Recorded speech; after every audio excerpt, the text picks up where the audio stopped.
Please silence your cell phones, hold all sidebar conversations to a minimum, and we'll get started with Between the Slides in 3, 2, 1. Drones overall will be more impactful than I think people recognize in positive ways to help society. That's a quote from Bill Gates. Many of you know who he is, founder of Microsoft. I tend to agree with him, and from kind of an insider view, having helped deploy and plan for drones that are used in an appropriate way to help support the safety of the public, that's part of what we're going to talk about today with Lieutenant Mike Phipps on this episode of Between the Slides. Episode 31, drone deployment for law enforcement and public safety with my friend Mike Phipps. He's a police lieutenant in the city of Richmond, Virginia. And we'll let him talk a bit more about himself, learn about the people as we get into the processes that he's followed throughout his career, which is pretty interesting, and then hopefully help all of us make progress, particularly in that area of which is, touchy and technical and all that kind of stuff with drones and surveillance and those, and we'll get into that kind of topic. So thanks everybody for coming back. And Mike, thank you for coming on the show. We've talked about this a bit, and so I'm glad to have you here. Thanks for coming on. Oh, no problem. So let's just learn about you. Where are you from? What's kind of the evolution from you growing up to getting to the Richmond Police Department? No, originally I was born in Virginia Beach and moved around the country several times. For about age 12, settled in Richmond, Virginia. After graduating high school, went to college, and then like everybody else, looking at student loans versus finding other ways of doing it. I went to the military. Went to the infantry, spent several years in that. When I left out of there, I went to the National Guard working in a scout platoon. Joined the Richmond Police Department. Army infantry, U.S. Army. Yes. Yep. Cool. And then 1993, I applied for Richmond Police Department and my senior year of college and was accepted. And from there, it's just been a whirling dervish of just exciting times working for the police department. I spent several years in the bike patrol, got promoted, have been around the city, seeing all sorts of stuff. Got my master's degree from University of Richmond from talking to different professors, got into marketing and branding and started working on that, writing articles for the FBI, Law Enforcement Bulletin, Police One. 2011, I got into, thanks to Jackson Baynard, got into the Central Virginia IMT. And that's just been a very interesting ride from there. I thought I was going to be a planning section chief, wound up being an operations section chief. And just by chance, they had a class on air operations. My background on that is my grandfather used to work on Navy jets. Oh, wow.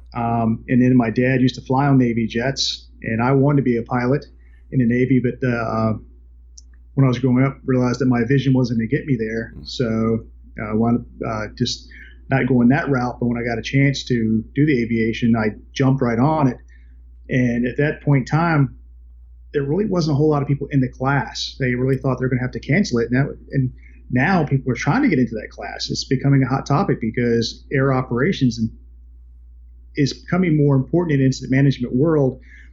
But the thing you have to think about it is you're not looking at things at a vertical. You have to start looking at horizontally. You have to look at things in a vertical perspective. So you have to change how you start planning process. And that's the reason why that you've got to take a class and a test to get into the air ops different courses. Oh, just even be able to take the class, the air operations branch director class? Yeah. Oh, wow. Yeah. Biggest thing you're going to right now is the air ground group soup. But yeah, there's a class you have to take and you have to test out of that before we even let you into it. Because it's a very complicated subject. You're looking at airspace, national airspace, how you do flight planning, how you do deconfliction of airspace, what aircrafts are capable of doing what, how do you contact them, how do you manage that? You just from helipads all the way to airports. Right. Of what fits where and how do you stack them up? So that's been a very interesting thing for me to go on, and then realizing that after the class I didn't know if I was going to be used, but now I have been used in that role, and it's interesting to sit there and watch more people get interested in the teams around the country start putting that into on their team rosters. Yeah, absolutely. So in the Army, where all were you stationed when you were in the service? Savannah, Georgia. Gotcha. Between Fort Benning and I went down to Savannah, Georgia, and stayed there, which was a great time. You can't go wrong with Savannah. Right. You're at Fort Stewart, you're 20 minutes away from Savannah, you're an hour away from Atlanta. Right. And then you get on 95, you can come back home to Richmond within 7-8 hours. So yeah, it's for Army bases, you could do a lot worse. It's a nice setup. So yeah, so you knew, you mentioned Jackson, and he pretty heavy guy in the IMT. Looking to have him on in the future. Certainly you and he among the folks that generically I've said, use examples of in this podcast and other trainings. So it's interesting you say thought you'd be a planning section chief, because it's true. A lot of folks came in, and that's a big route. I think, at least my 2 cents is, because you get a good grasp of the process because you have to, in that position. But you deviated right a bit from the standpoint of, there's not a lot of folks either on our team, and I'm not sure about others, that do go into operations more, because in all hazards it's kind of harder to show up and say, hey, I'm operations, I'm going to help coordinate all your stuff. How did you start going down that road into operations and getting away from planning? Well, see, that right there is a great story. I went to an operations section chief class, and literally less than 2 months out from that, I got a phone call saying, we're deploying the team and we need an operations section chief. I'm like, well, that's really good, but why do you need me? They go, because it's going to be that the police aren't playing well with anybody else, and you're a cop, but you know a lot of firefighters, so you can speak cop, you can speak firefighter, so we need you down there, just even bridge the gaps on that. So that was my first intro, and the first time you get there as an operations section chief, even as a trainee, getting thrown into it, like,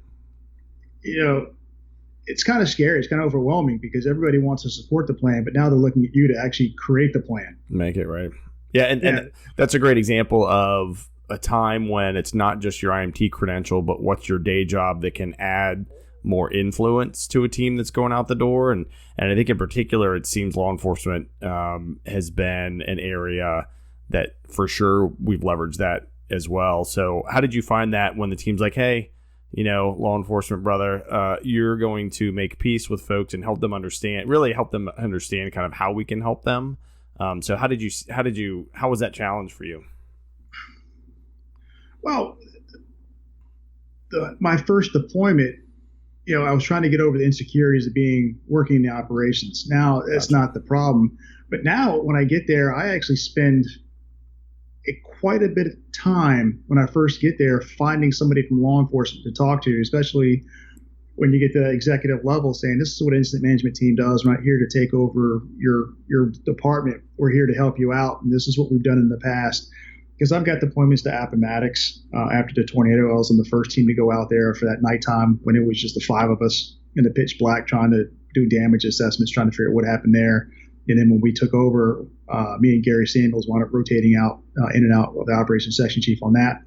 I've been to Hurricane Irma as working operations down in the Keys, and operations section chief down in Jackson County, Florida last year after Hurricane Michael. So it's getting to the point where if there's a hurricane, it seems to be the one that gets called for the operations on that. But each one of them is different. You have different challenges. Different police departments do different things, and some of them play better with others, right? And accept the IMT. The Florida Fish and Wildlife Commission, man, those guys are absolutely fantastic. Anytime you talk to them, you say, hey, I need this, and they're out the door getting it for you. So you've got to find out which departments feel comfortable with you. You've got to find out which departments are willing to even talk to you, and then try to build those relationships. And eventually you'll do it. They just got to sit there and learn what you're capable of, because you come in from another state, they don't know you. Right. You've just been told to show up down here, and they go, you're here, but I don't know who you are. I don't know anything about you. And just because you said you've done something someplace else doesn't mean that you're qualified to go do it, or in their eyes, qualified to do that. So it's those little wins that build up. And that's what the IMT said from day one. It's the little wins. The other priority, I would sit there and say, from the 305 course that I found most apt, is that learning what stresses you out and knowing you're going to get stressed out, and seeing what those little things are going to do to cause that stress, and then your team also knowing about it, and then finding ways to bring you back down. And that was the first day of the 305 course. And I've, over the years, realized that's one of the most important things. Anytime I do training with anybody, whether it's UAV or anything else, to say, hey, what stresses you out? And then if I start seeing these different characteristics or attributes occurring, what do I need to do to bring you back, to calm you back down, to get you back in line? And that's just been, that's well worth it right there. And it seems like, so the recurring theme too, which we heard on the team and deployed, and is that relationships before process thing, right? So don't show up and try and push this stuff, but to your point, build a relationship, figure out what we can do to help, and then, operationally for sure, because the big challenge is none of that is our stuff, like at all.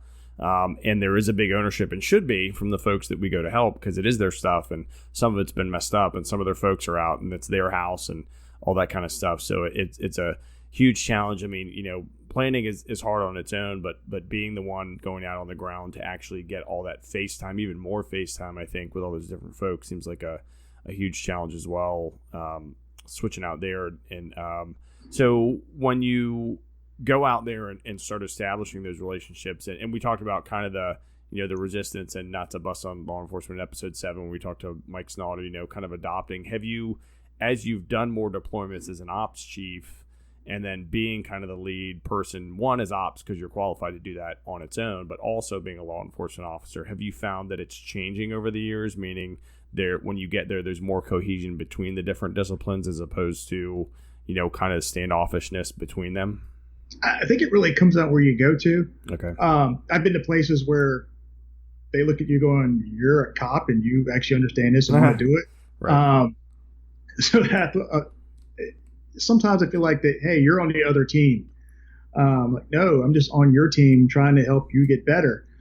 And I tell you, the whole thing has really changed in the last 3 or 4 years, changed my perspective on how I operate even within my department. Right. And the biggest thing is being fiscally responsible, because I tell you, when I went through operations section chief training, the common thread was, operations section chiefs want the biggest and baddest, and I want it better. If you need a hole, why get a shovel when you can go get, a backhoe? Why get a small backhoe when you go get a big backhoe? Right. And when you really start looking at these, we're going to places where they need help, and chances are they don't have but so much money, and they're trying to figure out how they're going to pay for it. And I've been to places where people go, hey, we have X amount of money in our rainy day fund. How much is the bill? And you've looked at the numbers and you just realize that somebody's going to have a tough future. So unless they have all their documentation, they may or may not be getting so much of a reimbursement. So as an operations section chief, I really started looking at, what do I really need to get this done? And that's gone back to my department, where when I start looking at stuff where I can, be asking for all sorts of money for different pet projects I want to do, or even different assignments I want to get, is the fact is I really start looking at the dollar figures of how much this is really going to cost our department. Right. And I think that has gotten been noticed by my department. When I make a request for something, I can go in there and say, listen, me, I'm not going to spend $1 more than I need. So if I'm saying I need this, then, they take it at face value. Right. So, and again, a big theme of this show, and what we know from our experience, and others too, but hopefully for listeners too, is the crossover to what you learn with good all hazard incident management process, and then really deployment experience that directly, like you said, comes back to your department. So when you go out there and see all the different, because you can go to a place that has, super rich neighborhoods, or you can go to a place that is, super low income, et cetera. And so that affects, just to your point, like when you're scoping out a project, hey, here's 100% funding, 50 and 25, and you got to be ready to do all that kind of stuff, because if you go in the field, that's what you could get hit with. Hey, you can spend this much and that's it. Or, hey, we have a giant pot of money, and there's so much variation there. And I'll tell you, one thing almost word for word that I know I have used, both now that I'm in the private sector project management world, is that, we'll maintain fiscal responsibility throughout the duration of, and you could insert, incident, event, or project, right? Because it's a great, it is an administrative, I guess we'll say, like, objective, right? But it makes total sense, and I think it belongs way up high, just like you said when you talk to leadership, because it's so important for everybody to remember that all this time we spend in meetings, all this time we spend on stuff, it's not free. And it's I think an opportunity where, we've joked, probably teach ICS and, the 305 class, that finance comes in at the end, and, so everything else gets more attention. But that's always on our mind, I think, pretty early in the process too, is the finance section folks that do have to worry about that. Well, I tell you, one of the biggest changes also I've seen is that ICS 234 started with the Coast Guard, because you always start seeing these operations section chief, they want to get a hold of that 215, and then when they get a hold of it, they just want to start putting together strike teams, task force, single resources, and then they start trying to figure out what they want to do with them. I highly recommend people getting an ICS 234. I've got it blown up the same size as my 215 and I put it right next to it. And before anybody touches, that's a planning worksheet, right? Or what's the name of it? ICS 234. It's a matrix. It's a planning matrix. And it really makes you conceptually think about what you want to get done, from your overall strategies, your tactics, who's doing what, your priorities, and then you take the far right hand column and then you dump that into your 215. And then once you understand what you're trying to get done, then you can start creating your strike teams and task force. But that right there, I've started seeing it popping up in different places around the country, being forums going out there. It used to just be a strictly Coast Guard forum. And the first time I saw it, I was like, this is what we need. This is just absolutely fantastic. And now, like I said, it's becoming more prevalent. And for anybody who's getting into the incident management world, especially operations, because there's a lot of stress on operations, because as I said earlier, you go from supporting the plan to actually writing the plan and being the person who's creating that. And that's ultimately, even though you're a team, people are looking at you going, either your plan worked or it didn't. Right. And it comes down to, can you actually conceptualize what you're trying to get done? So it really is a game changer when you start thinking about it. It's project management. Yeah, totally. And it's cool to hear that. And Coast Guard, giving them a lot of, credit for sure. It was neat to see a couple episodes ago to the history of, getting into the history of the incident command system and stuff, and how early they adopted, for hazmat. And then they said, okay, all hazards, in like the late 80s or 90s or something like that a while ago, way before, most of the rest of the I guess, all hazard world, so to speak. But really getting into that. So to that, when you help do that matrix and you're pulling together teams and you're out there as an ops section chief for the IMT, helping localities and all these different disciplines, how do you facilitate kind of pulling in the other subject matter experts, right? So that's one thing too, is definitely with operations, there'll be stuff that's not your wheelhouse for sure, because no ops chief is, an expert in police and fire and EMS and public works and whatever else. So what have you used that works pretty well in pulling all the folks together? I tell you, I've actually got compliments from different places of, a lot of operations section chiefs go out there and just break open doors and say, hey, I want to get this done and we're going to do it my way.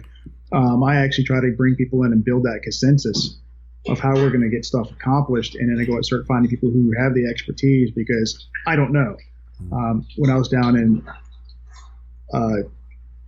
the Keys, we literally had 5 ICS 215s lined up, and it wasn't where you just have stuff. It was each branch had their own separate 215, and you couldn't be an expert at everything. So then you start really talking to people, finding out what they're good at, and then helping them blend into the overall team, overall task and what you want to try to get done. And that really helped out after Hurricane Michael, is that when we got down to Jackson County, Florida, after talking to several people down there, they really need help with their debris management. And I went to our IC and said, we need to get Dale, who works for VDEM, down here. If not, then we're going to be hurting. Right. Actually, what I said, either we get him down here or we're kind of wasting our time. Wow. That's huge. Yeah. And that's an area I think too, where bringing in, I guess I'll say non-traditional, folks, even though the finance section is pretty well established, but folks that don't deploy as much field wise, because you need that expertise. I think it's huge, so folks can help you manage all that, up front, which is, such a big influence, for sure. So well, I tell you, what we realize we need to do is you need to get somebody from Public Works on your team. You do need somebody with that background on works utilities who you can bring in, because once you get past the 24 to 72 hours, we're looking at life safety stuff. You're really into that. Hey, how do we rebuild this infrastructure? Right. And you need somebody from that on your team who can at least be an advisor to say, this is what you need to be thinking about. And also when you're looking at these prolonged deployments, start bringing that planning ops guy in. Right. That's so that's what I was going to say is it sounds like, you're definitely doing the, pretty straightforward tactics meeting ops stuff, but also having the experience in training in the planning piece and the planning ops for folks that maybe don't use that is you're riding the line, right? You're helping folks through the process, but you're also able to operationally help someone or help develop tactics, and you're doing that. So how often have you kind of worn that hat when you've gone out the door as an ops chief, or do you just kind of absorb that, you know what I mean? Because it seems like it's hard to not do a little bit of that all the time, I would imagine. Well, we had it both in Hurricane Irma and Hurricane Michael. Is the fact it was just so overwhelming because the keys were 2 or 3 miles wide at some places, but they stretch out to 115 miles. So you need an ops section chief who could handle that day to day. This is what we got to get done. But also that planning section, you need the planning ops guy who could sit there and go, hey, I've talked to the operations section chief. This is where he wants to be at the next 2 or 3 days. And you start working on that, trying to figure out, hey, what resources am I going to need? Because if you're looking at the keys, you're looking at you got to go all the way down Florida to bring those resources in. So you can't wait for 12 hours out. You really have to plan 24, 36, 48 hours out on that. Same thing with after Hurricane Michael is the fact that you're looking at logistics and, depending on where you're getting stuff ordered from, it might be Mariana LSA or it might be coming out of Miami, is the fact that something might be there in 30 minutes or it might be there 18 hours out or longer. So you've got to start making these plans on what are you getting, and then if you realize it's not going to be there for another 24 hours, what are you going to do until then? So you can't sit around and say, I'm sorry, I'm a holding pattern until I get this stuff. You need to be thinking this stuff out ahead of time. So you have plans, you have alternate plans, and you have contingencies because it doesn't stop. So for that planning ops person, we usually want to have them back in the command post or EOC or somewhere, or are they going to be kind of going between all over the place so they can get face to face with ops and then also, with the planning section and with kind of other areas as needed? What I've done to planning ops, I've been at the EOC the entire time. Okay. Because that's where your resources are at. And then you're always constantly on the phone with an operations section chief because he's updating you what's occurred, because where he thinks he might be at in 12 hours, he may not get that point, or vice versa. He might be, way ahead of that curve. So you need to be somebody's got to be at that EOC making those quick judgments and be able to adjust that stuff while you're still going, hey, how's this going to affect my timeline for 24, 36 hours out? Plus you can be there talking to the IC or different agency administrators of where they want to be at and sharing that information back and forth. So this is one of the things I've seen as the teams have gone out. You've got people that are really good at incidents. You got people who are really good at events. And it's just different attributes. So planning ops plays into that. Now, if you're doing an event, you've had 6 months for planning, it's a little bit easier to get by with just one operations section chief or rotating through operation periods, but having one designated ops section because you had time to really work through it, work through all the plans, and you can make those adjustments. But when you're on an incident where, everything's been obliterated, you as operations section chief, you're out in the field and you're trying to make these changes and you're trying to get stuff done. And sometimes there's nobody to delegate it to. So absence of that, the operations section chief's got to go out there and do it. So you need to have somebody back there who's got a background and ops that you can trust. And I tell you, with the teams going out, we're bringing in people with events and they're learning quick, but you're up to, once you learn the planning P and how things are supposed to go, it's easier for them to understand it, but there is a learning curve, just like, because this is interesting, is the ops section chiefs, if you're really good at incidents, you might be quicker to, be the person who doesn't really want to do all the, you want to be that person who can make those quick decisions and boom, boom, boom, boom, boom, versus sitting around going to meetings. But if you're a person who does ops at events, you might not be the one who wants to go make this quick decision. You want to sit there and think about it, all the implications. So, it's I don't want to say it's chess versus checkers, but it does seem to be a little bit different when you deal with events and deal with incidents coming from the ops section chief. Right. Yeah, definitely. I mean, I could see for sure to your point where if I'm out there, I'm just rolling, I'm doing all these incidents,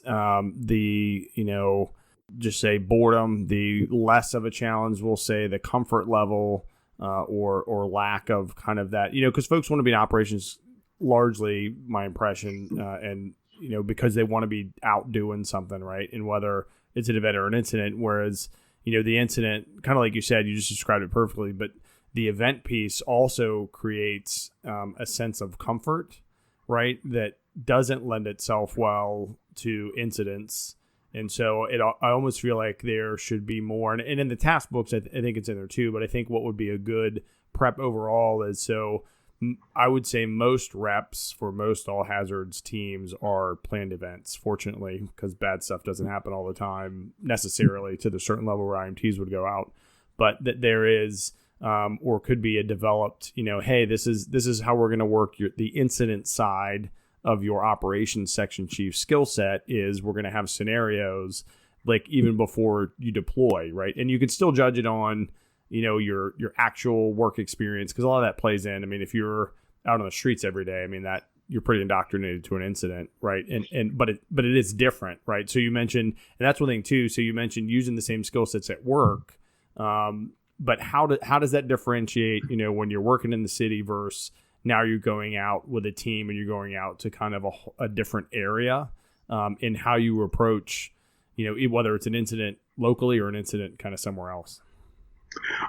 You've got to approach it with an open mind. You got to be curious about what really occurred, to really wrap your head around that, what your skill sets are, what you can bring. And a lot of time it's just having the basic skill sets of how to work through problems, because it's all, like I said, project management is how do you look at stuff and figure out what the problems are, where you need to be at. And the biggest thing is, even at work, being a law enforcement officer, it's like we get a lot of the common stuff that happens over and over again. But when you go out to an incident, the operational tempo is completely changed. And that's the tough thing, is the fact that you are looking at, 12 to 24 hours, and you've really got to know when is when for you, and when you need to tag out and say, at this point in time, I might be making, sloppy decisions and thinking through the process. That's a tough thing, because everybody wants to go out there and do their absolute best.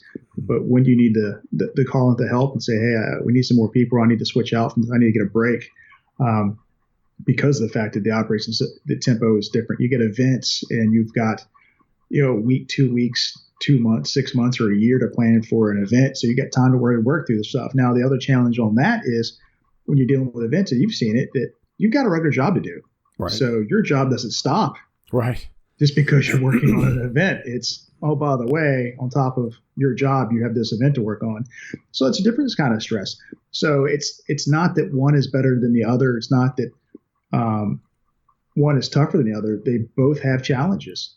And once you accept it and you go, okay, this is a different way you have to look at things. Once you understand that, then it's easier to deal with. Do you find that your IMT deployments as an ops chief, and then we'll get more into, again, then kind of further when you get into air ops branch, but in particular the ops chief hat, that it's given you a more strategic view that then you've also been able to bring back and be more strategic in your department? It has. And the best thing I got going for me is the fact that, working with Michael Aesnaller, he's a planning section chief. He's gone through all the different classes, and he carries a lot of different hats with him too. Is the fact that we can bounce stuff off each other, not only on incidents and events, but also at work. And that's the important part, is just knowing what skill sets you bring and who you can reach out to and talk to. Now, the biggest challenge that I've seen that we all have to overcome is the fact we've got to get younger people, out of the academies, and not just understanding ICS, but wanting to join the teams, because it takes a long time to really get proficient at this. Right. And we can't wait till somebody is a sergeant, a lieutenant, or a captain. We really got to get them into that, 5 years or younger. Right. Start getting them onto the ones who are interested, getting them onto the team, to start getting them to start working on these different task books, and going through the process. Because when I first came out, as when you came on to the team, is that we were filling out section chief positions, and now And we have enough of those, it started to change where it's like, no, you're going to start working at that unit leader and then working your way up, which is really what it should be. But what we were at in the beginning is you couldn't just have somebody at the unit level. You needed that section chief. But now I think after all these years, we do have that cadre, and we have that depth in those benches we can go to and say, now you're going to start at the other levels and then work your way up. And then if you're good at just being a unit leader, then we're not going to force you to move up, but we have bigger depth to go to. Right. Yeah. I mean, that's a great point. And that was talking about fiscal responsibility. That was largely funding driven and very smart from the standpoint of team building. So let's get the big umbrellas, the big section level trainings and folks trained up. And then we circled back to your point and said, you know what, which I think was a credit, honestly, to both our team leadership and to us, ego-wise, to go, oh, yes, I should then build in this foundation underneath this section chief level and then actually work, all the positions. And in our task book signing, we did that kind of stuff. But yeah, that's a consideration, I think, for folks out there that are looking to get training or have gotten it or get some grant money and say, okay, where do I put this? And it's a tough call to say, well, I know I can reach out to X company or these folks that, can come help that we know. And, or other folks like we're training the trainers, people that and do I get the section one, or do I say, hey, let's go, I'm just going to use planning because I'm biased, obviously, sit unit, resource unit, and then, the section chief class and build up. And so it's a tough capability balance. And I think it did work well to the point of, if you can get the section chief class, that's good. But when you credential, you have to credential up through the positions that way, because but the challenge there too is each unit level is 4 days, just like the section chief class. So you want folks to have that in depth. But the other challenge is, like you mentioned, we're all still doing our jobs, whether it's day work in the office, shift work, whatever. And we're not getting, typically you don't extra funds for all the training, and those classes take up a whole week. So that's just something to consider. And at the end of the day, and I think Rob and I talk about this too, and we have, like, if you really want to, which I highly encourage folks to get into this incident management and the process and learn this, you're going to do it on your own time and your own dime a lot, and so that's, a sacrifice and a commitment too, not just for us, but our families and our agencies. And that's one thing, like you mentioned, getting folks in younger, where it used to be basically white shirts get to go to the training, white shirts are going to do this, or, other, officers and above. And to your point, it is good to see now more line level folks once they've gotten in, done their core, become a good officer, become a good firefighter or medic. And then a few years in, now will help you build your skill set out, but you don't have to wait so long, because that was a tough trend and a challenge for us trying to get other folks. Because the other thing is, when you have a cadre that's trained up, but it's the same cadre that goes everywhere, then you can get team exhaustion that way too. Well, that goes back to two different things.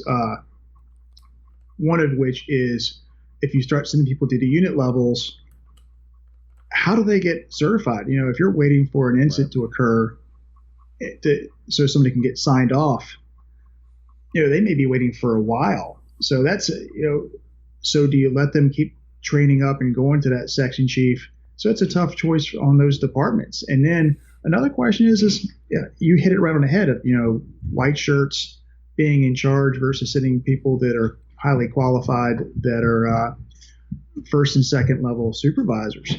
And I had a discussion with a couple people on these type 1 teams of, do y'all just wear your team shirts, or do you wear your uniforms with your rank?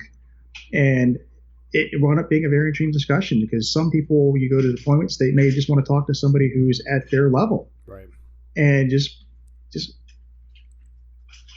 and that's a tough thing of going, do you want somebody who has a certain rank, or do you want somebody who might be less ranked, who's qualified or more qualified than somebody at a different rank? So it's a balancing act. So our team, when we deploy, we just wear our team uniforms. Right. And I've had that discussion with different law enforcement. They go, well, what's your rank? Well, I'm in charge of this, I'm in charge of that. But let's talk about my deployments. And let me tell you what I've accomplished.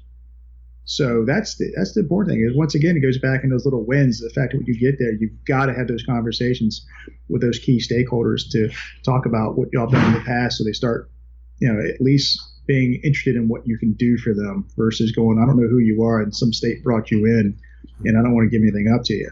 Right. So, and then the other part you brought up is, getting that balance of people who are highly qualified out the door, but bringing in new people too, because you can't keep sending the same people. Right. You've got to get new blood into it, because if you get somebody who's gone through all those different units and group training, but they never get a chance to use it, because when you go, we've got to send our A team, but you always send the same A team, your B and C team never gets any practice. Right. Yeah, it definitely seems like it pays to, and I think we did that pretty well, like set up a rotation and say, hey, we're going to send a couple trainees with you. Hey, talk to these folks, and it is a great way to definitely, expand it and build bench depth, if you will, right, on your team. So, and that's the key thing and that's what Central Virginia is really good at. They're like, we're sending people out there to get these different trainings, we're sending them different exercises and things. Central Virginia's doing a really good job. The state's doing a really good job of getting people who may not have had a chance to go in the past, who are trainees, out there. Nice. Because every place I've seen where somebody goes, I'm here to shadow, that lasts for about as long as you say the word shadow. Yeah. Because after that, it's, okay, that's great. Now sit down here and I need you to do X, Y, and Z. Right. So your person who's doing that shadow position winds up really doing that position. And, it's a really good feeling when you sit there and, hey, come over here and bring your task book. What do you mean? I'm a trainee. No, you've been doing this for the last 14 days. Let's figure out what you've done, if we can sign off on. And that's what happened to me with the air ops stuff. Is I was just a trainee. I wasn't expecting to get anything signed off. And the person who started working with the task book just bring it over here, and you've accomplished these things, so we're going to give you credit for it. So that was great for me on that part, and I've learned that lesson, and I take it out where I go. I know Mike Snotter gives everybody an opportunity in the city who wants to go out there, going, hey, I need you to go out there, and he gives credit for that. Nice. And he sits down and talks to people. What did you do right? What did you do wrong? What did you learn? And what can you do better? And what can you capitalize on? And how does the team, how do we capitalize on that? Because what I've seen is when they call you, they especially go out of state, they need you. Mm-hmm. And they need that level of expertise, but they need to sit there and just say, hey, this person has some competencies, has not just the training, but actually has some competencies. And then when our team sends them out going, yeah, we believe in this person. We believe they can do their job. Right. And as a leader on the team, that's a huge challenge, is doing that assessment afterwards, right? One, for yourself, right? Okay, what can I do better, which is going to make anybody better. But doing those, assessments of the folks that were in your section or your unit or something like that. But it is invaluable, whether it's formal or informal. You document it. You don't. It'd be great if everybody documented, but just having the sit down and the discussion that you get, which both can be challenging, but also help build that team cohesion a lot more too. Because when you get folks that are starting to take all the classes and they're starting to sign up for the events, and they're the folks that are hungry to get better and they buy into it. It's such a great opportunity to give them feedback, have them give you feedback, like, hey, what could I have done better to help you learn more, do more work, or something like that. And I think your point about, if you're going to go out the door, really at any level, but particularly a trainee, when you just get into it, is realize you're not going to be actually just sitting on the sideline watching. So just be ready to jump in and just do the best that you can do with what you're given. And if you're in a place where you're like, oh my gosh, I'm overwhelmed, then just ask for help. Like, don't feel like you have to solve the problem. Well, I tell you, me and you have talked about this several times about evaluations, is the fact that at the end of a deployment, you really need to sit down there and talk about what the person did right, what they're doing wrong, and give them a fair assessment. Because if you say somebody's qualified to be deployed, the team's going to deploy them. Mm-hmm. And if you send somebody who's not really qualified, because it might be, hey, I like this guy, or he tried really hard, so I think I'm going to give him a little bit better score than what he deserved. You're really actually doing him a disservice, and the next unit he goes to or she goes to, you're doing them a disservice too. But ultimately, it's going to be a bad reflection on the team, right, and the state. So once again, it's when you're deployed, there's there's something that's gone really bad in that community, and they need help. They need highly qualified help to come resolve that. And they don't need somebody who had the class and had a friend who signed off on them. You need somebody who really has those skill sets. And it's a struggle to sit there and say, hey, they go, I don't think you quite got this task done exactly the way you did it. Mm-hmm. You know, you have friends, if you're out there with somebody for 14 days and you get to know them, just sit there and have this conversation. If you did it well and you're actually, you know, really friendly and you're actually honest with each other, you go, I get it. You know, you talk to them, say, I saw you do X, Y, and Z. I think you could do better, or you did this, you knocked us out of the park.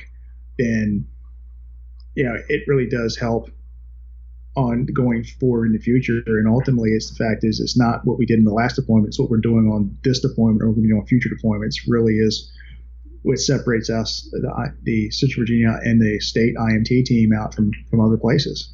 Yeah, and that's a huge point. So when you get into, you know, whether you're leading a unit or the section in particular, really the section, when you're qualified, you can now sign off on other people's stuff, right? And that's no small thing. It shouldn't be treated as that. And so to your point, you know, really work on your relationships with your teammates, because you're going to sit next to them or across the table or whatever kind of arrangement you have with that person's task book. And some folks sit there, just to your point, kind of assuming, hey, we're pals, so you're going to go right through this and initial everything, right? And they need to, and you need to be really, you as a signer need to be ready to go, no, you really need to see this, because again, and I've had times where I've just been super frank, you know, with folks that either want something or expect it. It's like, look, man, if this super horrible thing went down, let's say, you know, 2 of our people went down, we have to send a rescue task force. How are you going to get accountability right away if you don't, you know, some scenario that I know wasn't set up like that, because you take it to the worst possible thing and then work backwards from there. Because if you can do it then, when something horrible happens, then you can do it with, like we've talked about, the 6 or 12 month planning cycle. Like that's easy, and it should be easy.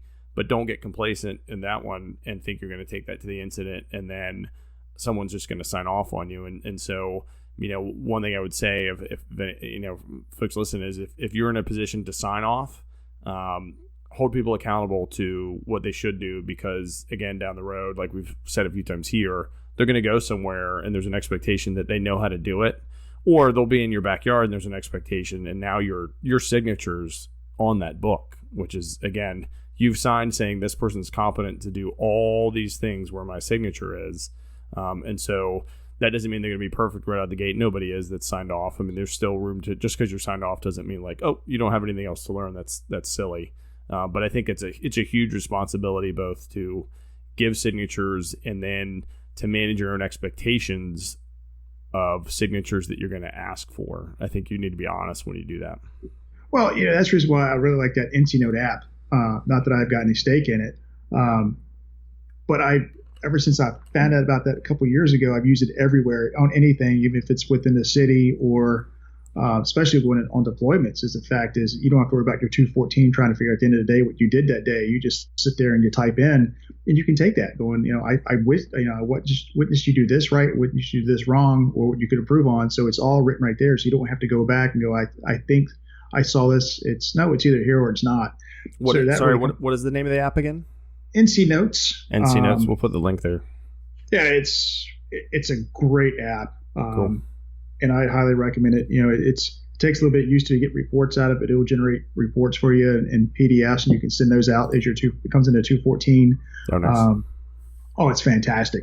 But the thing is as you have that conversation, you just type it in and you have it. Plus with the NC Notes, you can actually get maps. Oh, wow. Yeah, and also take pictures and attach it to it. So here it is. That's very awesome. It's absolutely fantastic, especially when you start going, hey, 3 years from now, well, what did you do here?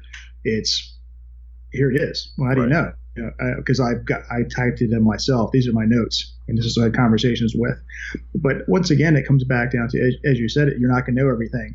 As an operations section chief, you really got to be curious about everything. You got to sit there and go, well, how do I do this? How do I look at infrastructure? How do I look at debris removal? And go out there and start knocking on doors. I mean, realistically, you got to be that curious cat who just wants to learn about everything.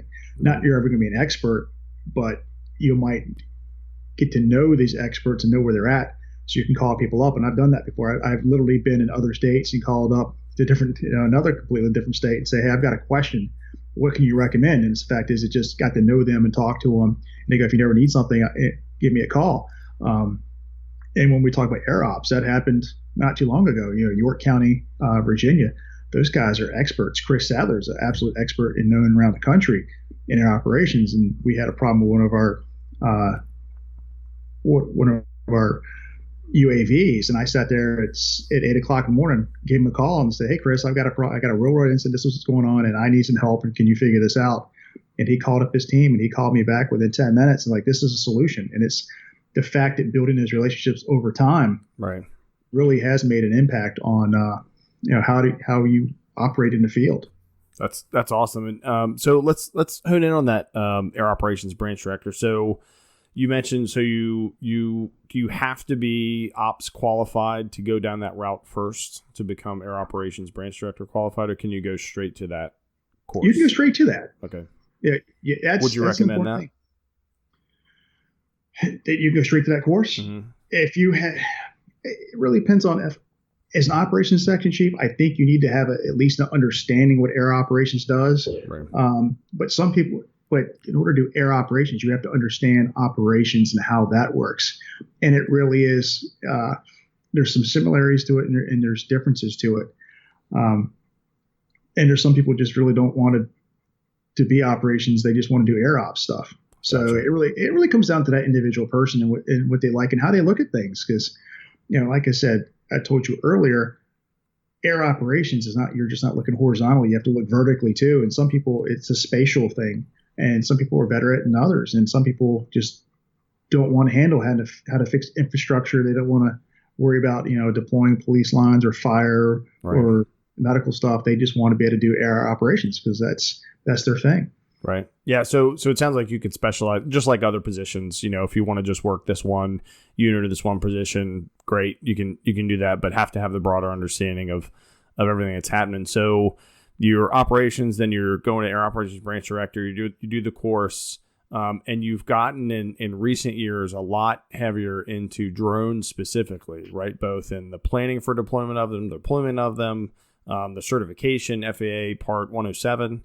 And so what was your evolution in getting into that, and particularly kind of leading to, helping shape and deploy, and we'll certainly talk about, if we can, to what extent because there's always privacy concerns with drones, right? But how did you get kind of to the path of helping stand up a drone system and deployments and things like that? But that's a very interesting story too. I had done air operations for different events and different incidents. And it wound up being Charlottesville really changed how I looked at stuff. Because as you know, I was at Charlottesville with IMT. 1 month later, they were scheduled out a protest in Richmond. And I already had a Civil Air Patrol. I had Metro Aviation. I had a couple other air units up available. So realistically, I had everything from 1,000 feet to 5,000 feet already planned up. And I got told that the York County UAV team had been requested. And initially I was kind of leery about that because I didn't have a whole lot of experience at UAVs.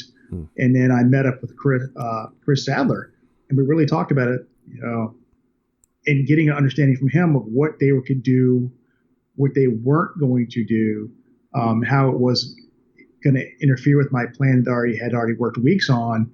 It was just, they were just another valuable asset. So realistically, if you look at it, it's a set of Legos. It's who's going to go where. And that morning we let them fly, and it wound up being, the video was just absolutely fantastic. And they were providing stuff that different aircraft couldn't provide. So once you start looking at it going, hey, this unit's going to be flying at 1,400 feet, and they're providing this overall vision of what's going on down below.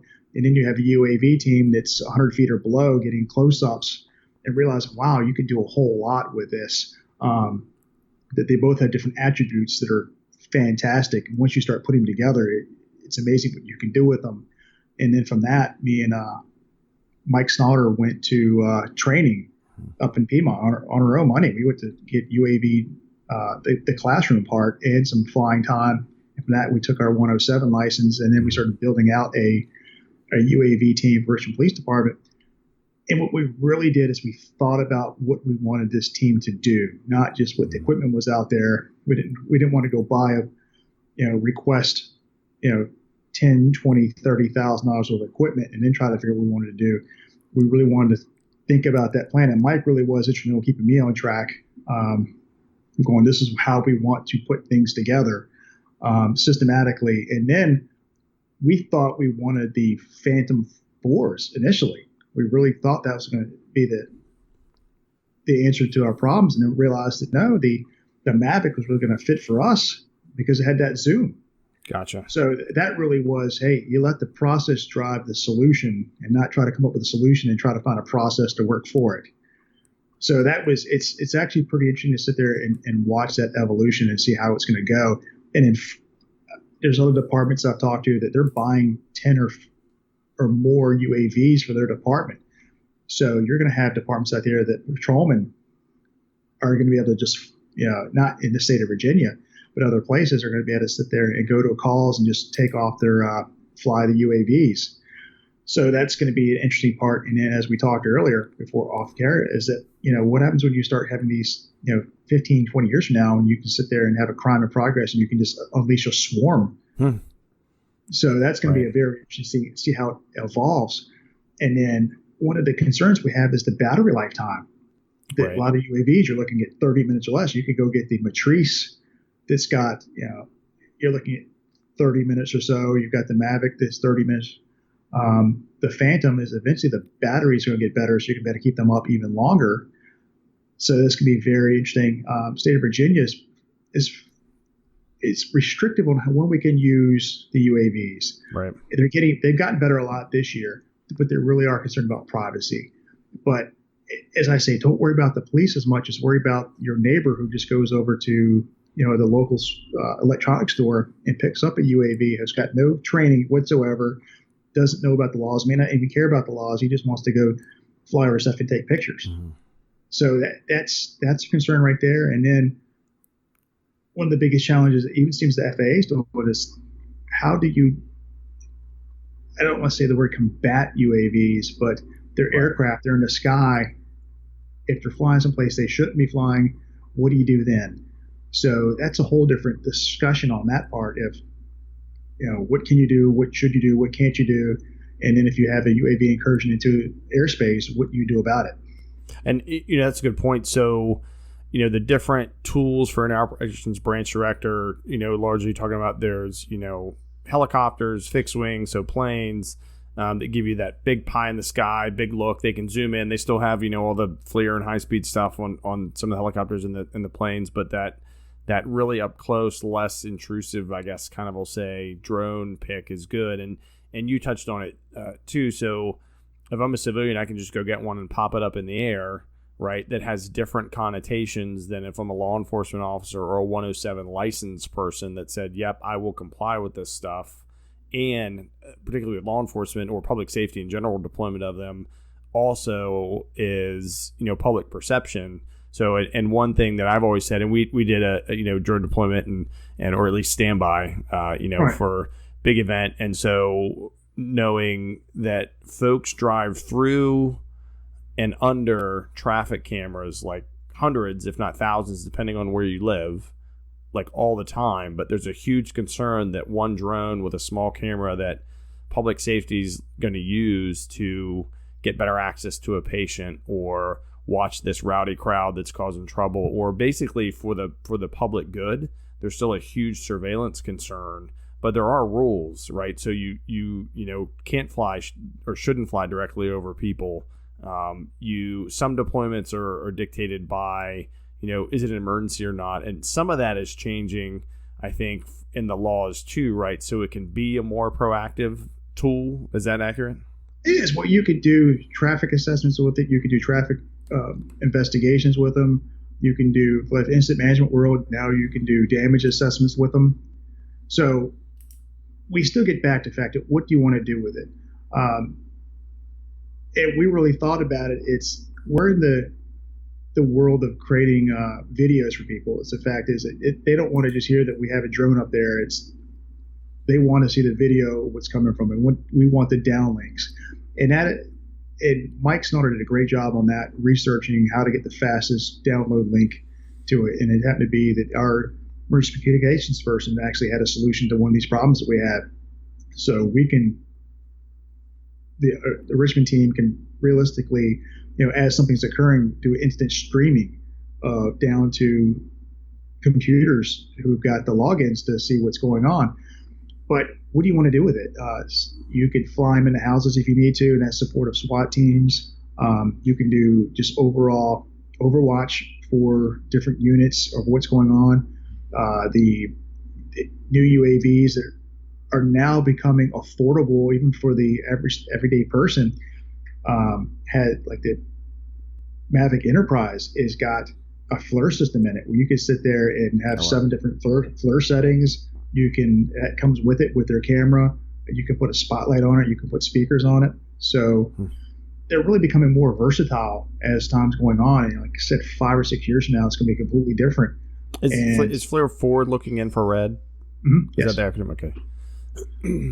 But like I said, it's just it's fascinating to sit there and see how this goes, and the fact that during the first protests in Richmond after Charlottesville, the fact is that we had air ops, and we had stuff literally from the ground all the way up to 5,000 feet, and then we had some other aircraft that could go even higher than that, and we could spread it out for miles. Right. So if somebody was going to come in and drop people off and go back get some more, we could actually pass that off to another unit who could follow them back. So it's fascinating to sit there and see how this is going, and just imagine where things can go in the future just with the drones. But that comes into the fact that you really start have to look at that air ops is with the use of drones, either having incursions coming into your area, which is stops some wildfire aircraft because it's a UAV in the area. They may be literally to fly or not want to fly, or they just cancel UAV operations. Cancel air operations till the UAVs out of the area. But what they can do with those? You have departments out. Actually, you have manufacturers that are now trying to build UAVs for airdrops for wildfires. Yeah, it's So how does that play into it? So realistically, it's a whole new world for air ops. Can you specialize just in UAVs and not worry about the fixed wings? But police and fire departments really need to start looking at the use of UAVs and deployments. What is out there, what's cost effective for them, because some of these aren't cheap, but you get some really good video footage and really good cameras. But can you get by with a little bit less? And you really have to understand what you want to do with them. Or, like I said, we're doing videos. Into taking supplies, doing drops. The one I've seen the most kind of commercially is like the AD delivery, or medical supplies to the accident. Active shooter. Oh, you can go in a hot zone or a warm zone, dropping tourniquets or something, because who cares if the UAV gets hit? I mean, we'll lose some money, but whatever.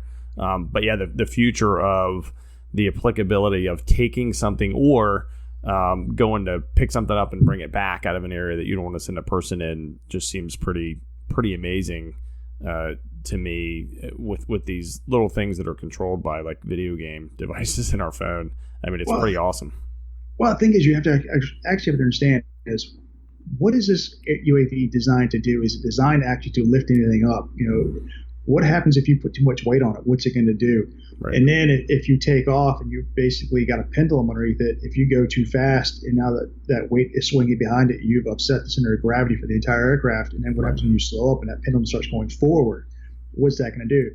There's a difference in the drones you see in Hollywood movies and actual flight of drones, you're saying? Oh, yeah, absolutely. I mean, it really is something to think about. It's, okay, should you be doing this, an airlift with it? And then understand there's federal, FAA rules that goes with that. You're not going to get permission to fly over people.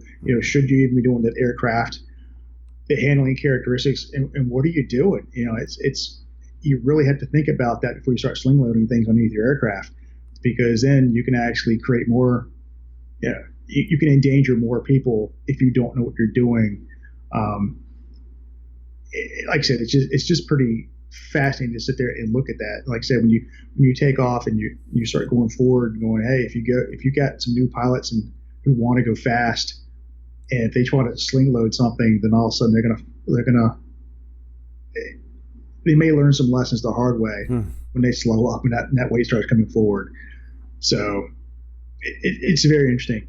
Right. So some good stuff there, particularly, like the figure out what you want to do with it and then get the stuff, particularly because I think now and grant money's there, particularly for drones, because it's not totally emerging. It's been around a little bit, but refining, I guess I'll say. And so it's easy to go, hey, I got this pot of money, let's just go buy these things. But to your point, planning them out, what's the strategic vision for the drone program we're going to set up, not just the device that we want to get. And so when you look at the capabilities that you want to do, and particularly for a deployment, so specifically kind of more the tactical drone deployment, what are some things that you look at? Like when we were together, for sure, one thing I mentioned and shared, kind of like that SAR topo. So go to the place, take a picture, then measure out distances, your flight areas, all that kind of. So it really is like a pre-flight checklist, like a pilot. In fact, 107 has a lot of stuff that pilots have to take included in it. How much of that, and are there some other newer tools or different tools, I guess, that you'll use before you actually send the drone out there? Do you do a site visit every time you're going to go somewhere to fly ahead of time? We'll at least look at Google Maps and try to figure out what we're looking at.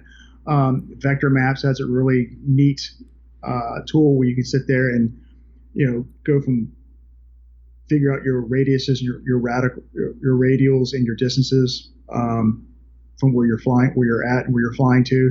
Because when you call an airport and sit there and under 107 it says you got to get permission from the tower, is that you need to be able to sit there and tell that tower, I'm going to be flying at a radial of this and this many miles from your airport.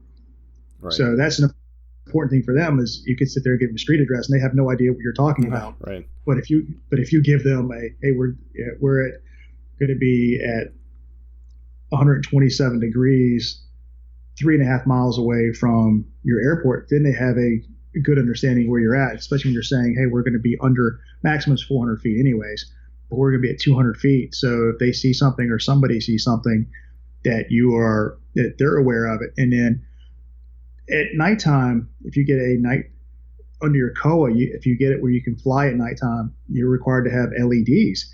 Now, what we've realized is that having LEDs at night just isn't the thing. We actually want the LEDs during the day. Oh, just better visibility all around. It is, because it's amazing that if you have a white aircraft, you have a light gray aircraft, and you start getting into the sky, it can be challenging to look at, even at a couple hundred feet out. Because even if you're in a huge field and you're getting near trees, it might blend into that. But if you get an LED that's blinking white, blue, or red, then you got a better chance of keeping up with it. It's right over there. Right. So those are the type of things you got to start looking at. Things that aren't in your 107 manual, stuff that you just have to learn through experience. And then the big thing is actually finding which departments already have UAV teams and talking to them and really getting to know, the lessons learned. Because if they've already learned it and can tell you, hey, look out for this, then why need to go learn that lesson for yourself when they can sit there and say, hey, we did this and it did really well, or it didn't end really well, and not have to guess at that. But of course, there's always that question, best practices. Sometimes that best practice may be a few years old and your aircraft is more capable than what the other person told you, or new technologies are allowing you to do different things. So like I said, the sky's the limit. And then you've got really small UAVs that your SWAT teams can use to go fly in houses, and you have bigger ones that are really good at overwatches, and you have some departments that have the really large UAVs like the matrices for overwatch and really looking at the big overall picture. And then they have smaller Mavics or Phantoms to do that in close work. So you start stacking them up, which aircraft is good at what camera is good, works well for what you're trying to do. And like I said, it's just pretty fascinating to sit there and see how different agencies are doing different things, police and fire. They have different missions and they have different uses for them, and seeing how they put those together. Nice. So sounds like kind of an overall, if I'm a department, whatever discipline, and I think, oh, you know what, we we're going to get this grant, or we got it, or we want to stand up a program. So obviously, figure out what you want to do with it. Like, how are you going to deploy it? Think about scenarios. If you don't know that, reach out to departments that have them. Maybe they could, reach out to you all, get some tips, get some pointers. But there's a lot of programs out there, I would say. And then figuring out, based on the capability you want to do, okay, let's look at some of the equipment. But really then also for the training, because there's like you all went, so you went to community college that had the program. There's other programs around. There's also online training. And then you have to send your folks to a testing center, which like I went to an airport, small airport in our area. I don't know if they're all at airports like that, but a testing center that does those, it's pretty kind of like other official certification training. You can't take extra stuff in the room, all that kind of stuff. And then you sit there and was it 200 questions? I think it is, right? Or close to that? 60. It's 60. No? Oh, way wrong. And then the recurrent test is 40. Gotcha. The recurrent test only has 3 sections versus 5. But this is the key thing, is that you can go take that test and pass it and never have flown a UAV. Right. So it's not just passing that test. It's the fact that you've got to get some stick time. You've got to start working with that UAV to figure out how to fly it. Right. And, it's really good to sit there and have somebody who's got that experience behind them, either, somebody sworn, non-sworn, somebody who's in the private sector, civilian sector, so you can really show you the tips and tricks of how to work this, because realistically, you're putting something in the sky that can hurt somebody. And that's one thing that Mike Snotter always said, is that if you put it there, when you put the UAV in the sky, you should expect that it's gonna wreck, or it's gonna come out of the sky. So it's a wake up call to sit there and say, hey, I need to fly right. I need to fly well, but I need to make sure I'm flying safely and I'm not flying over anybody, or I can, not damage anything. Those are very important lessons, and you only get that through practice and experience. So it's not just the knowledge of the national airspace and those regulations to get that 107, but it's actually be able to fly it and fly it well. And right. That takes time. Yeah, totally. I think question number wise, I just mixed up the PMP exam and the 107 exam. I'm actually very close to the, minimal stick time, more of like the, hey, let's look at the area and make a pretty planned thing. So for sure makes a difference. And looking at the crew, like who is going to be that remote pilot in command that's going to be flying, and, can you get a crew of folks that are qualified with real actionable stick time, particularly because if you're going somewhere, and to your point about the critical importance of contingency planning that we've had the opportunity to help folks with a few times in a few areas, so that it actually, to early in the conversation, where if you've talked to somebody about what stresses them out, you give them scenarios that stress them out during the scenario, then if that ultimate, hey, let's assume this is going to happen, happens, then you've already seen it a couple times, you're kind of indoctrinated or stressed, inoculated to it. It's still going to be stressful, obviously, if something falls out. I actually remember in an incident action plan that we used for, I think, one of the big sporting events, on one of the back pages about drone safety, that had pictures of the bad result, right? If a drone hits somebody or they reach up or something like that. So that's another thing to consider too, is part of the safety of what all the folks involved in air ops and the drone flight need to know. And then actually including that in your plan is important as well, so everybody's aware of it. Well, I'd say 2 things. We've definitely learned, or I've learned in the last year, is that if you have a visual observer, which, going through your 107, is it's you really should have a visual observer, but you need to have, I suggest having a visual observer that's been through the UAV course. So, and it is a pilot, because they know what you're looking for. If you just grab somebody and say, hey, go look at this, they're looking at something in the sky and they really have no idea what they're looking out for, versus having a visual observer who's also a pilot, or at least has got some sort of training, and they can say, I think you should be looking out for this, or should be looking out for that, and can give you that that feedback that you need as a pilot. But also having a safety officer, especially if you're looking at events, is, even though the ultimate responsible is on the pilot in charge, to make sure everything goes safely, but it's always good to have I think it's good to have a safety officer has a different perspective, who's looking at that wider picture, that, you're worried about the air ops getting, what you need to get done and getting that mission, but that person can actually look at that, go, hey, is your landing zone really that safe? Are you following the rules and regulations? Is there something else going on that you might need to worry about? Or, hey, we need to secure this landing zone a little bit better to make sure that somebody doesn't wander into it. What is your path coming in, going out? your approach pattern, your departure patterns? Are we making sure that that's safe to take off and to go do your mission? So the more we look at it, the more we start realizing, hey, in the IMT world, a lot of these positions really do fit. And then once you get that data, is it not just going to the operations section chief, but also to the SIT unit leader who's updating other things? And I hate to jump back to the operations section part, but that does fit with we do have that debate is, where do UAVs really fall? Do they fall under the SIT unit or they fall under operations? And realistically, they just fall under operations because that's where they fall in anyways. The air branch goes under operations. And I can see the argument for the SIT units going, hey, they should be working for us because we're providing real-time data to the operations section chief. But the real thing is the operations section chief needs to be able to know what's going on in real time anyways with those UAVs. So it's an interesting debate, but I fall under the UAVs will go into the operations section chief. Right. And you can always shoot a feed over and give that login you mentioned to a SIT unit person anyway. So you're getting the best of all the worlds, right? So it's an operational asset that's providing situational awareness at the same time. And that's such a cool so you mentioned the program that provides real time. Is that out? That's like a public program that folks could access and get if they're going to stand up a drone program to use to send feeds everywhere?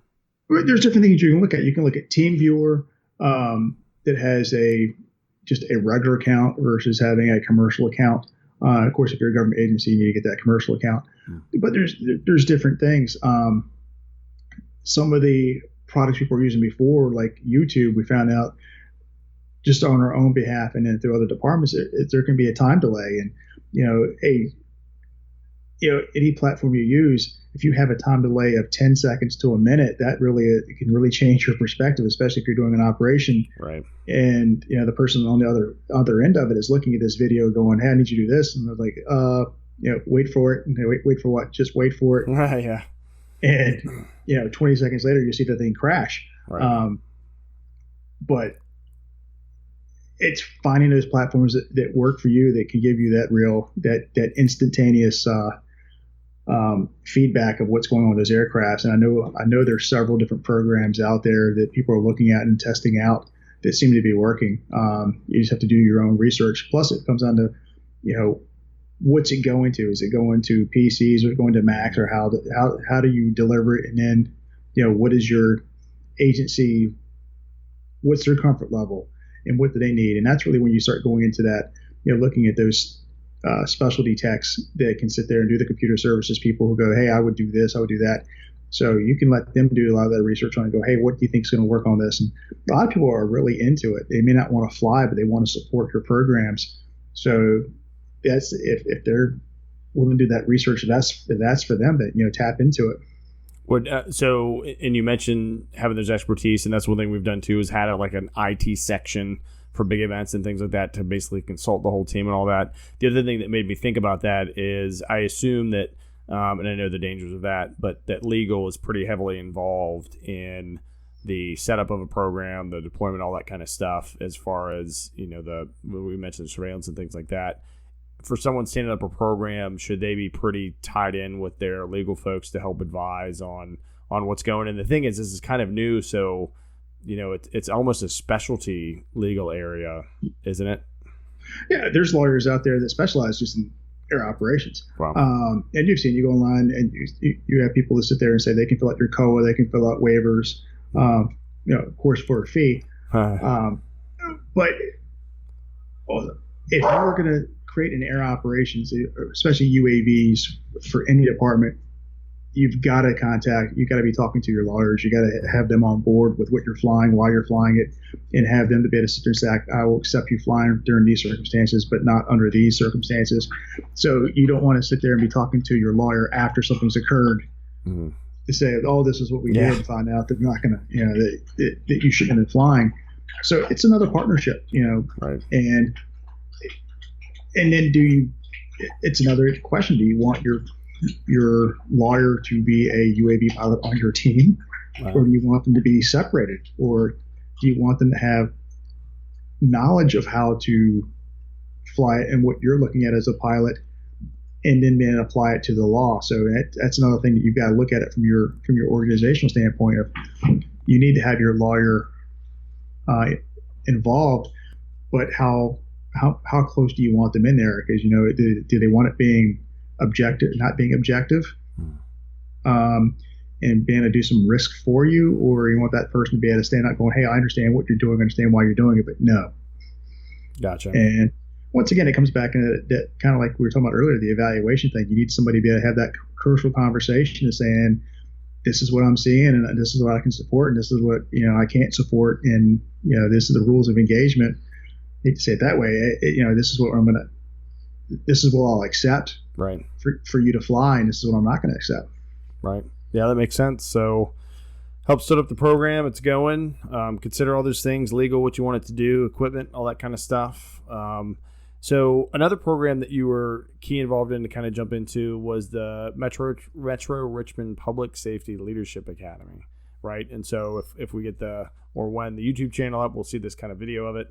Can you tell us and share that? And because I think it's a great thing that's done there, in the Central Virginia area, and I think it's a good thing that other folks could emulate. And really seems to help build bridges and bring up both junior and now more experienced and senior leaders too, because it's a new module or newer module with that, right? Oh yeah, well I tell you, that right there is absolutely fascinating, and I can't recommend. I can't recommend as high as that the impact that we've had with that in the region, and I would highly recommend anybody in the country to create their own program. One is it taps into all the specialties, but it breaks down those barriers. And a quick story behind that was a debate between me and my captain at that point in time, that I was talking about the 305 course and how great that was. And he was going to Navy postgraduate school, and he was talking about how firefighters were helping him get contact with people up in New York City. Oh, nice. For his program. So it wound up being, we just threw it out there going, once you start looking at the fundamentals of that police sergeant, that police lieutenant, that fire lieutenant, that fire captain, and that EMS provider, is the fact that once you get past what they do on the crime scene or the fire grounds, it's the training to be leadership and managers is pretty much the same to those skills that we need. And in 2013, we met and had 11 organizations who bought into what we were trying to do. And 2014, we had our first class, and then back in March, we had our fifth class, and we've had over 200 graduates, and now we're up to 21 different agencies. Wow. Police, fire, and EMS, going all the way from Goochland to the west to Williamsburg in the east, from Petersburg to Hanover. Nice. And it covers anything from critical decision making, women in public safety, people's personal stories, things that they've done, leadership, all that kind of stuff. It's just a cross section that doesn't matter what's on your collar, your patch. It's applicable, but there's also some pretty good scenario and team building stuff in there, right? Oh, it is. And the last day, it's all this for the frontline force. It's all critical decision making, and you have a decision house where it's not you go in by yourself to deal with the scenarios. You actually go in with your team. And it's funny when you sit there and watch people go, I wouldn't do it that way, but I learned something new. But everybody who's on that, on the cadre who works that part at the decision house, they're very supportive, going, no matter what happens, hey, good try. Nice. And you have that discussion about that after. And then 2 years ago, we had that debate of going, what's next? So we actually created the Advanced Command Training Seminars, which is designed for that police lieutenant, that police captain, and that fire captain and that battalion chief to go to. And it's a whole different skill sets. So it's more designed on that middle management. But that has made tremendous impact on this entire region, and how we can talk to people. And now, instead of going to that fire ground, that crime scene, you're having to have that debate. It's, hey, I know this person over there, so we can go talk about this. So instead of waiting, for minutes and not hours to try to have that crucial conversation, you're having that crucial conversation on your way to that scene. Right. And, when it comes down to seconds as lives, that really has a tremendous impact. But day to day, there's people I can call up with personnel situations that are in the fire world. And the lesson I've personally learned is that you call up some firefighter and say, "Hey, I've got this personnel issue." They're like, "Deal with it today." And like, but I really want to think about this and deal with it today because it's going to fester. So deal with it today. And these are different ways of doing it. And it's those relationships and those partnerships. Are all the skills the most applicable from day to day? For the most part, they are, but you may not use them as much. But it's the fact is that you start realizing you're not in it together. The fact that you have, 50 people you went through a training class with, you can call any of these people up. That you see my shirt right here is the Metro class with the blue shirt. It's that we keep the same logo, but we change color shirts. And you realize, hey, if you see somebody go, hey, what year did you go through it? My shirt's blue, your shirt's gray. What year did you go through? Right. It's the fact that you're in this team together. Right. And once you start realizing that, you really start, breaking down those silos and start building those partnerships and those relationships, and it makes us a stronger place. And the thing is we don't charge. Right. That's the key awesome. Thing is the fact is we have, Deputy Chief Tim McKay coming and talking about crucial conversations. We've got Chief Katz coming and talking about servant leadership. Is the fact that you've got these speakers on the national level that are coming here and talking for free because they're in our backyard and like, hey, I want to make an impact. I want to do a difference. And it's getting out there. And I highly recommend anybody in the country who wants to build a program like this to let us know, let me know, and I'll send you all the information. It's not a secret. It's nothing we're trying to hide from anybody. We want everybody to go out to do it because it makes everybody stronger. Yeah, I was going to say we can share the whatever contact information you want to use. The website for the academy, folks can get a look at kind of what it's all about on there and get some framework. And there's another initiative you're working on at work, right? Especially for the folks in the area. Can you touch on that a little bit?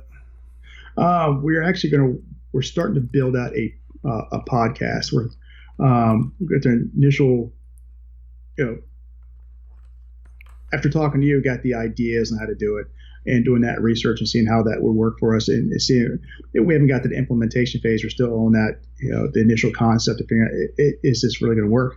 Sure. But I think it's going to, I'm still in that phase too. No, just checking. Yeah, I've noticed that. But no, it just, anytime you can have these crucial conversations, the fact is that you've got to, in public safety, we're our own worst enemy on the fact that we rely on our PIOs to get information out. And in fact, we've got to find new ways to do it. And everybody's got a stake in the game, no matter who you are, the patrolman, all the way up to the chief of police, of how finding new ways to talk to people and showing that we're connection because, it's our brand. And either we're in charge of our brand and our messaging or we're allowing somebody else to do it. And the only way we can do that is to start there and go meet people where they're at, through a podcast, through a website. We've got just one of the things I'm working on is the BRPDRVA.com. And we've got videos, we've got written connections, we have all sorts of things up on there. And it's to show people what we do and how we do it and why we do it. But more importantly, those connections that we're doing is the fact that, you don't have to be a police officer to be a part of BRPD. RVA, you just have to care about your community and want to make an impact.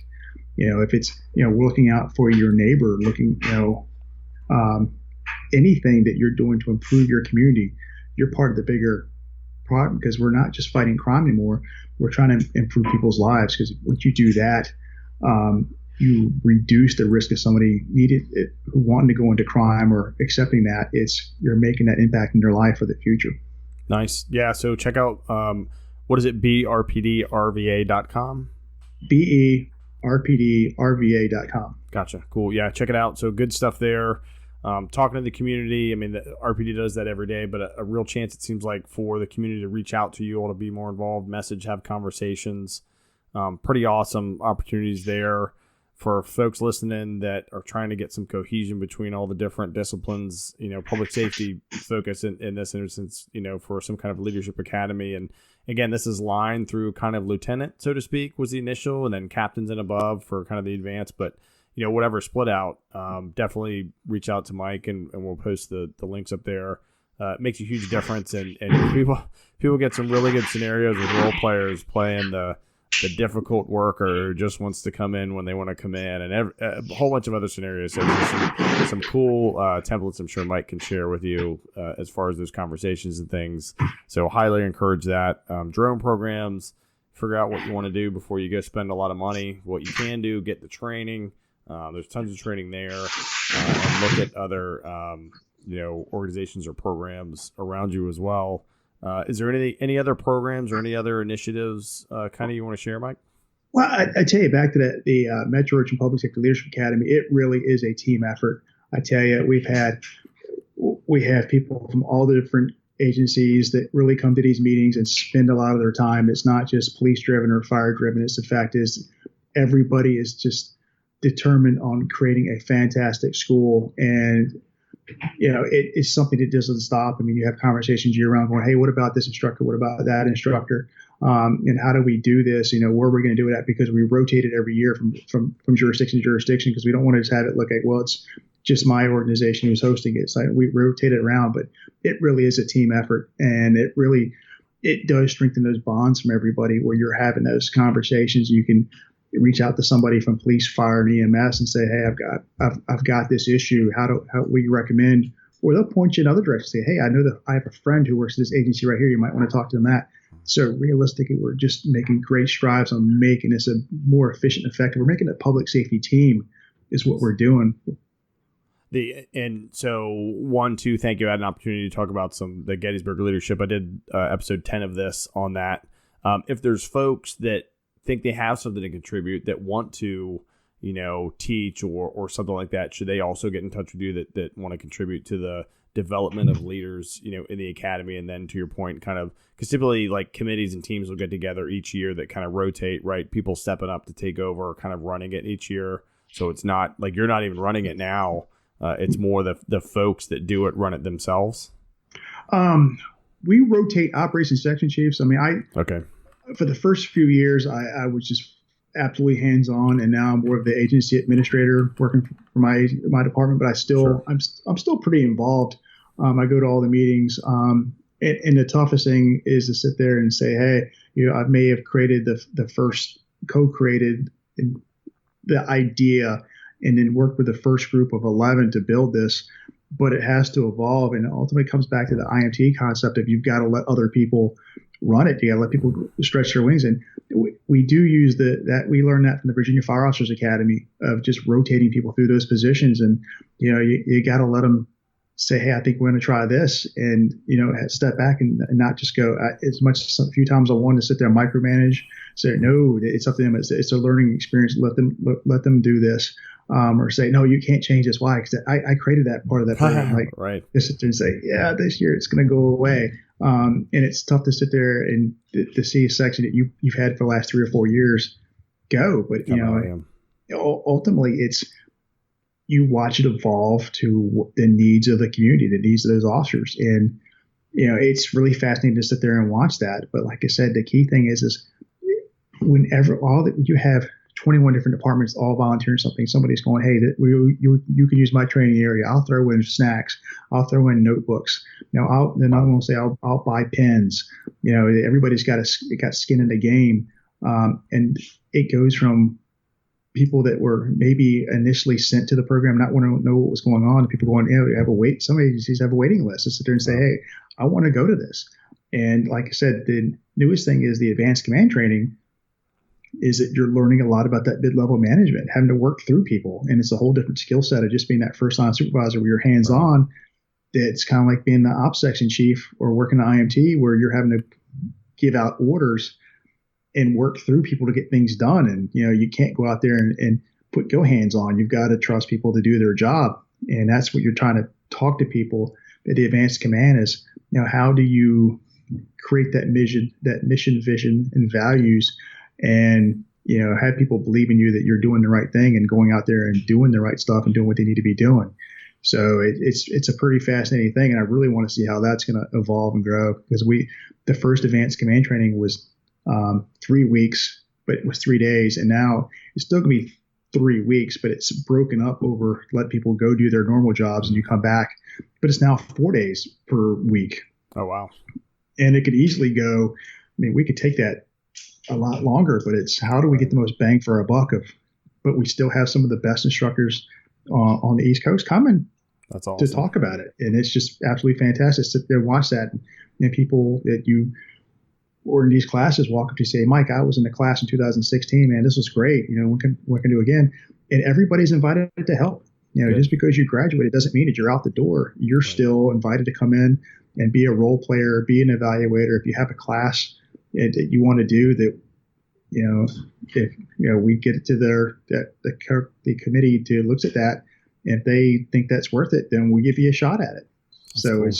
so it comes down to it's showing value and return on your investment for the different organizations. It's interesting to hear that, creating a leadership academy sounds like it helped your leadership, right? And to the point, kind of like when you go, teach a class, an MT class, or when, you're mentoring somebody else, as much as you're giving and sharing experience and knowledge, you're going, oh, okay, when you hear their perspective, let me adjust what I'm doing, here or there. And it's a pretty cool opportunity, pretty neat, leadership thing there too. And you could see, I could definitely see the folks are just way into it. And the folks that get into that kind of training want to do better, want to develop, want to be great leaders.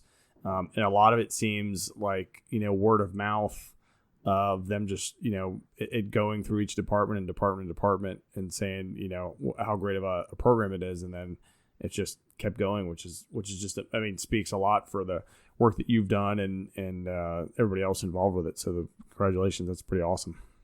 Bro, you've taught at it before, and it's different from teaching at going away and teaching. It's the fact that you may not ever see these people again, but when you're teaching in front of, depending on the class size, if it's 33 or in the last few years, we've been maxing out at 56 people, is the fact that you're going to see these people again. Totally.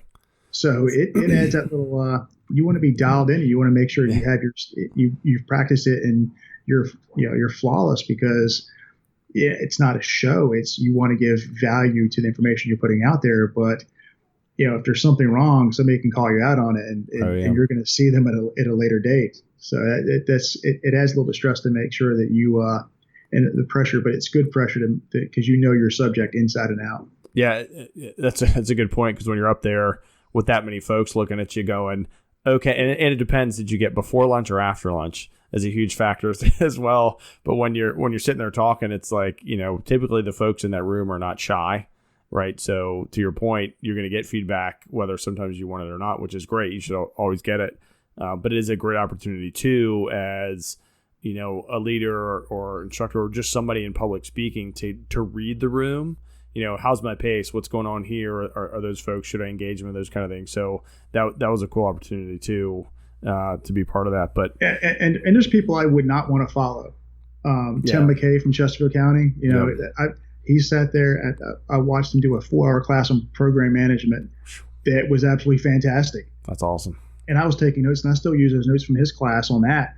And Ben Martin from Henrico County Fire. It's like, you don't want to be the person that comes after that guy unless you've got to really be dialed in and have that personality, which goes back to that training cadre to sit there and say, I'm not going to put somebody who's really technical, knows this stuff, but doesn't have that personality to really engage. You don't want them after Tim, and you don't want him after Ben. You want to make sure those guys go before those, because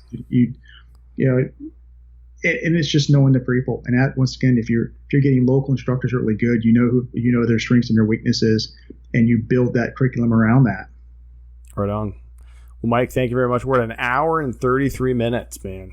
So we've gone your evolution through ops, through airs, drones, things like that. For folks, we'll share Mike's contact information, the contact information for this show. If you ever want to get information, contact me betweenthislides.com, at kp.bts.podcast@gmail.com, Penel KG on Instagram and Twitter, all that kind of stuff. So Facebook's Between the Slides. If you have questions about this program, other programs, you want to hear something else, a great thing, Mike and I touched on our teammates. We've got folks that cover the span of a lot of different areas in incident management, emergency management, project management. So happy to answer questions and talk about the correlation, and particularly for this episode, folks that want to learn how to stand up or shore up, I'll say, their drone program, establish some bridges between the public safety agencies in their area, and really any other questions they have for Mike. We'll share your contact information and help get your processes that of and knowledge, and help the folks out there that are listening to this make progress with any of those things that we talked about. So Mike, thank you very much. I really appreciate your time and look forward to catching up like this again. Oh, great. It's great to be here.